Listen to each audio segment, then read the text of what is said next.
Assalamualaikum warahmatullahi wabarakatuh. Waalaikumsalam warahmatullahi wabarakatuh. Alhamdulillahilladzi hadana lihada wa ma kunna linahtadiya laula an hadanallah. Laqad ja'at rusul rabbina bil haqq wa nudu an tilkumul jannatu urisumuha bima kuntum ta'malun. Asyhadu an la ilaha illallah wa asyhadu anna Muhammadan abduhu wa rasuluh sallallahu alaihi wasallam wa ala alihi wa ashabihi amma ba'd.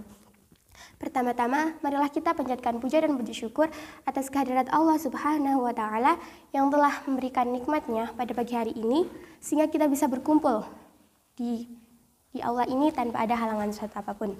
Salawat serta salam semoga tetap tercurah pada junjungan kita Nabi Agung Muhammad Sallallahu Alaihi Wasallam yang telah membawa kita dari zaman jahiliyah hingga zaman Islamiyah seperti sekarang ini. Nah, perkenankan duduknya saya di sini akan berkultum tentang pergaulan wanita.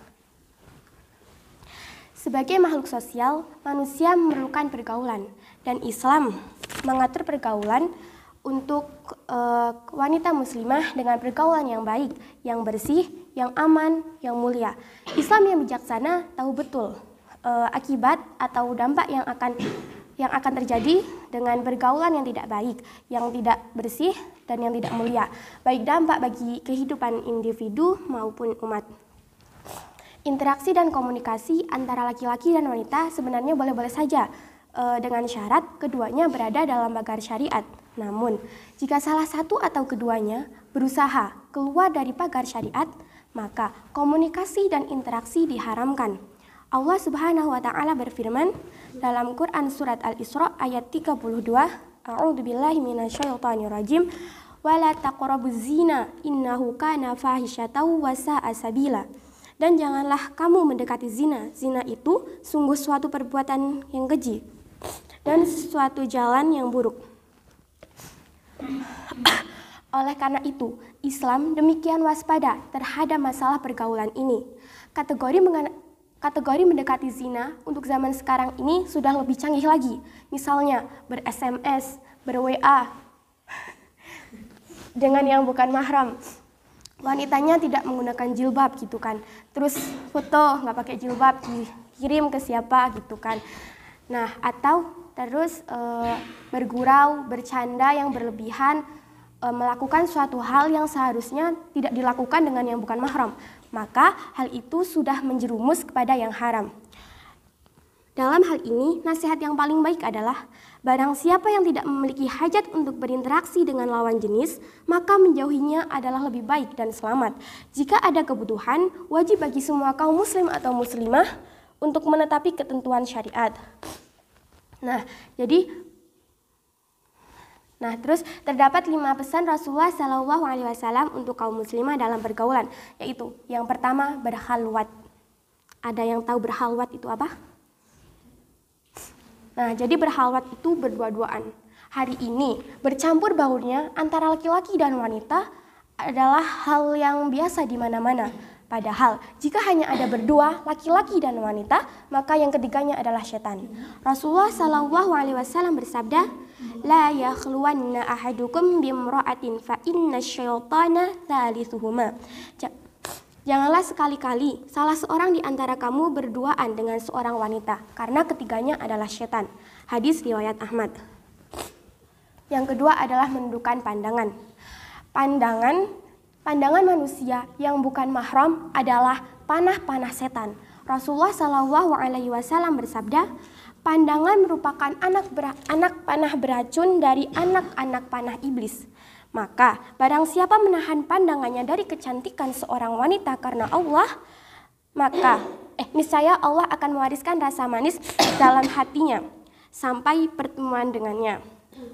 Oleh sebab itu, Allah berfirman kepada seluruh kaum muslimah dalam Quran surat An-Nur ayat 31, A'udzubillahi minasyaitonirrajim, wa kullil mu'minati yaghdudna min absarihinna wa yakhfadna furujahunna.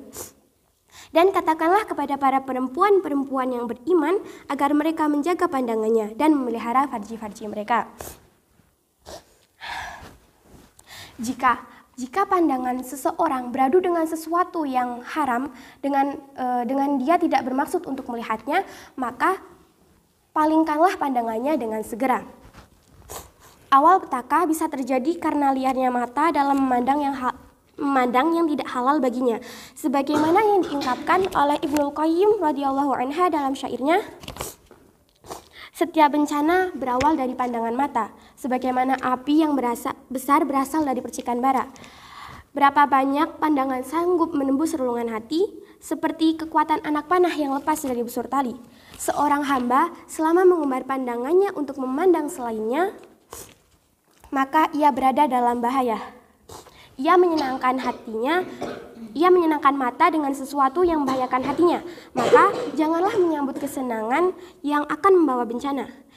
Bencana yang ditimbulkan oleh pandangan adalah akan mewariskan penyesalan, menghadirkan malapetaka dan membakar nafsu. Yang ketiga adalah menutup aurat. Wanita solihah tidak sekali memperlihatkan auratnya kepada yang bukan mahramnya. Seperti yang sudah saya katakan tadi di depan, kayak foto nggak pakai jilbab, terus dikirim ke siapa atau di-share, atau bervideo callan dengan yang bukan mahram, terus nggak pakai jilbab gitu kan ya.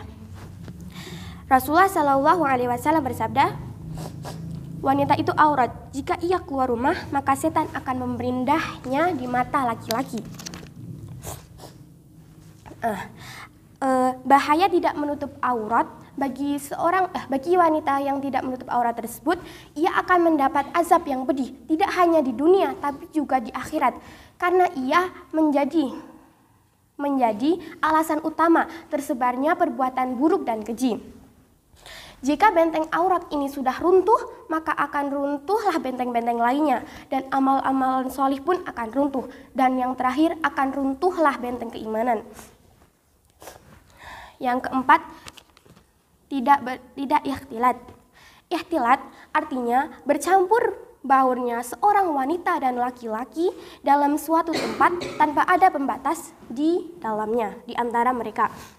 Nah, dan alhamdulillahnya di sini kalau seumpamanya mau ada keperluan yang mendesak untuk berkumpul dengan laki-laki, sudah dibatasi dengan sekat ya. Nah, yang kelima dan yang terakhir adalah menjaga kemaluan. Menjaga kemaluan adalah benteng terakhir dari pergaulan. Dan menjaganya bukanlah hal yang mudah untuk pada saat ini. Sehingga banyak remaja yang sudah jatuh terjerumus ke dalam pergaulan seks bebas. Padahal Allah Subhanahu wa taala telah berfirman dalam Quran surat Al-Isra ayat 32, A'udzubillahi minasyaitonirrajim wa la taqrabuz zina innahu kana fahisyatan wa sa'a sabila. Dan janganlah kamu mendekati zina. Zina itu sungguh suatu perbuatan yang keji dan suatu jalan yang buruk. Di antara cara menjaga kemaluan adalah dengan menghindari komunikasi antara lawan jenis, karena itu adalah sebuah pintu dari gerbang perzinaan. Rasulullah Shallallahu Alaihi Wasallam bersabda, telah ditentukan bagi anak Adam, yaitu manusia, bagian zinanya, dan ia pasti mengerjakannya, yaitu zina kedua mata adalah melihat, zina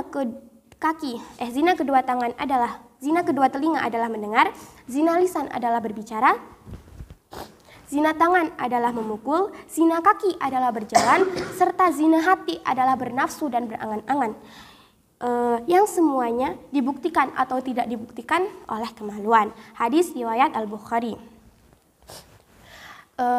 Zina tidak serta-merta langsung dilakukan oleh kemaluan, tapi selalunya dilakukan oleh anggota tubuh lainnya, seperti bisa dimulai oleh pandangan mata, kemudian lisannya yang menjerumus kepada rayuan dan godaan, lalu diikuti oleh tangan, kaki, dan anggota tubuh lainnya, dan terakhir dibuktikan oleh kemaluan yang melakukannya. Syekh Muhammad bin Abdullah mengatakan bahwa pergaulan bebas antara lawan jenis seperti yang sering kali terjadi hanya akan mendorong wanita untuk senang berselok, berpenampilan menarik pandangan kaum laki-laki, sebab hasrat seksual yang menjadi ciri fitrah laki-laki dan wanita akan semakin bertambah karena adanya pergaulan antara lawan jenis dan pembatasnya mudah ditembus. Luqman Al-Hakim berwasiat kepada anak laki-lakinya, yaitu takutlah kamu terhadap wanita yang buruk karena ia membuatmu beruban sebelum kamu beruban. Dan takutlah dengan wanita-wanita jahat karena mereka tidak mengajak kepada kebaikan, dan berhati-hatilah dalam memilih mereka. Sekian kultum yang dapat saya sampaikan. Bila ada kesalahan saya mohon maaf. Saya akhiri, hubbuka syai'a yu'mi wa yusimmu. Cintamu kepada sesuatu menjadikanmu buta dan tuli. Karena kullu mamnu'in marghub. Setiap yang terlarang itu menarik. Nun wal qalam yawma yasturun. Assalamualaikum warahmatullahi wabarakatuh.